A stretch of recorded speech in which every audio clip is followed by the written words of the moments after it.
haba da Allah malam ya sai ka zo ka shanya ni kan titi duk wanda ya zo wucewa yana ƙare min kallo kuma ka san na gaya maka cewa bana son irin wannan.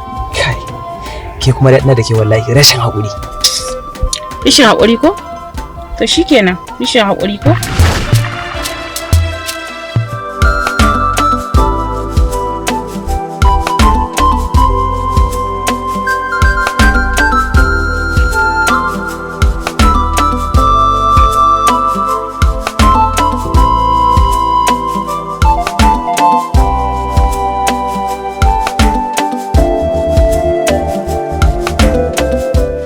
Ka san wani abu kuwa? A sai kin fada. Ni ba gida na so mu zo ba. To ina ya kamata a ce mu je?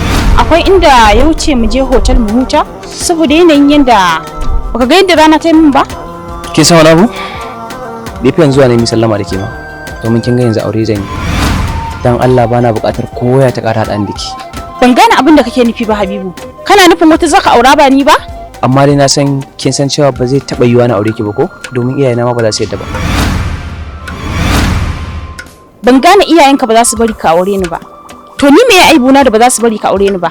To da fara da kin san gidan mu gidan tarbiyya ne. So dan haka kin ga babu yana da isa wannan aure mace kamar ki. Habibu, ni za ka kalla ka ce ba ni da tarbiyya ba za ka aure ni ba? To bari ka ji in gaya maka. Muddin ina raye baka isa ka auri wata ƴa mace bayan ni ba.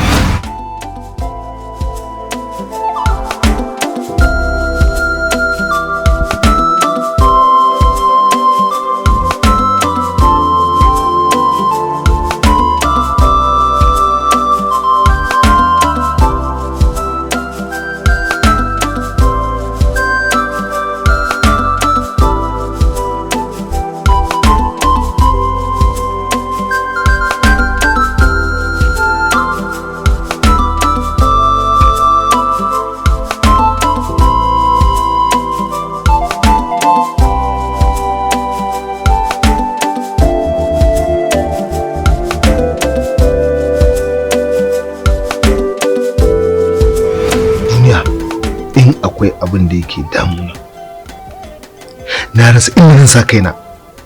Bai wuce wannan al'amuran ba. Wannan wani irin abu ne wannan? To malam ya za a yi sai fa hakuri. Kaddara ce Allah ya riga ya aiko mana, sai mu rungume shi da hannu bibbiyu. To bari in gaya miki, wallahi ni fa ina dab da in kori yarinyar nan da gidan nan, matukar ba za ta daina tara min samari a kofar gida ba. Ya za a mai da kofar gidana kamar wani supermarket? Malam, ai hannunka baya rubewa ka yanke ɗaya. Kaga irin abin da nake ta gaya maka kenan. Yau ka shigo gida kana aibata dan wancan, kana aibata dan wancan. Ina gaya ma to kaga in su suna da ƴaƴa da yawa, ɗaya samu matsala, to kai ta ka ƙwaya ɗayar ga halin da Allah ya sanya ta a ciki. Kinga, ni fa ba fa aibata ƴaƴan mutane nake ba. Lokaci kawai yayi idan mutane ka faɗi gaskiya sai a rika canza maka tunani. Ah, me wannan? Ke, ina zaki? Me haka?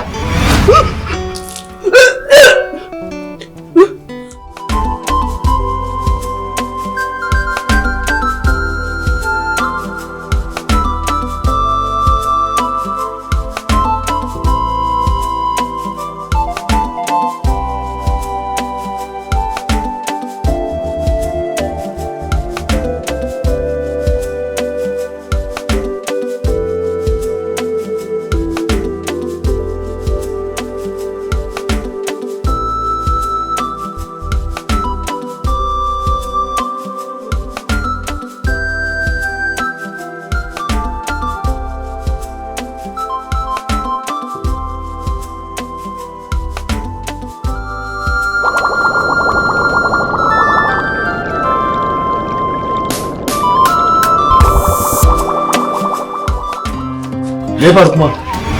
Malam. Wannan yarinya ta ja mana abin kunya. Likita ya gwada ta ya ce ciki na da ta tsawon wata 2. Kubura? Ciki? Kubura, a ina kika yi ciki, Kubura? abin da zaki saka min kenan? Unguwa duk ana gana da mutunci, ina da daraja a idan al'umma. Magana da zaki ɗauko min kenan? Magana da zaki ɗauko min kenan? To uban wa miki? Uban wa miki? Malam bari. Ya hakuri, ya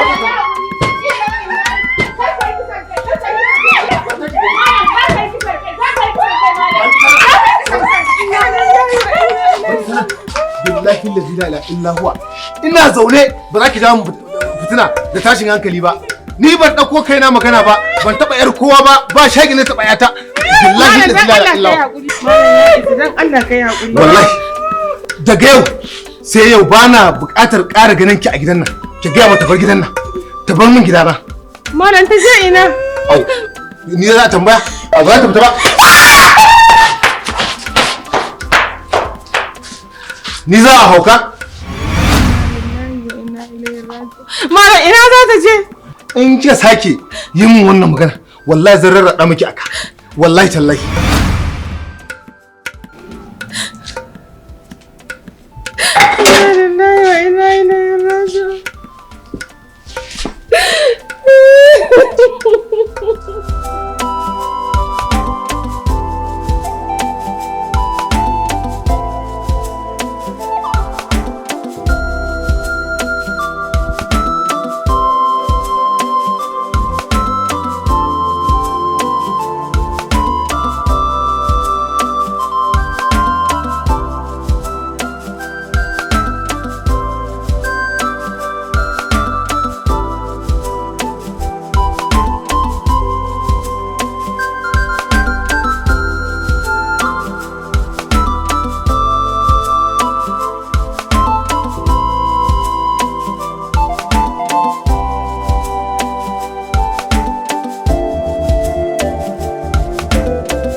Dadi, mu shiga daga ciki mana. A'a, ni ba zama ne kawai ba. Dan Allah, dan manzon Allah. Kubra, ki yi haƙuri. Wannan rayuwar ba ta dace da ke ba.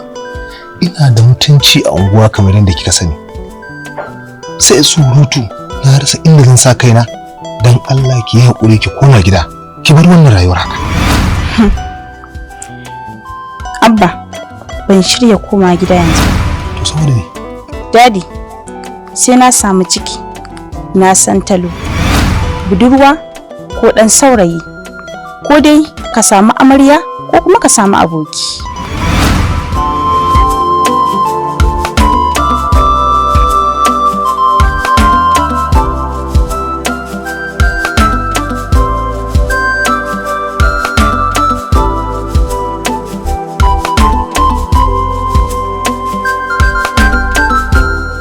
Ke?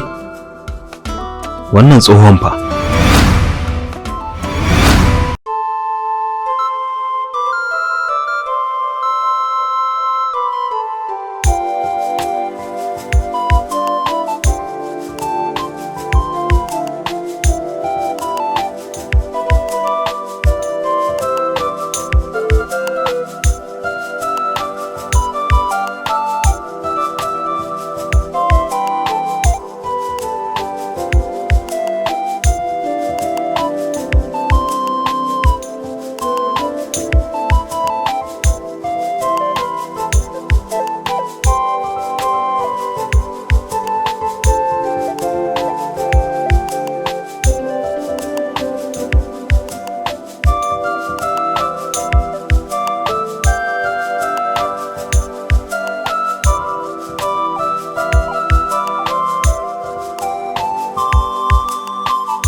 Allah.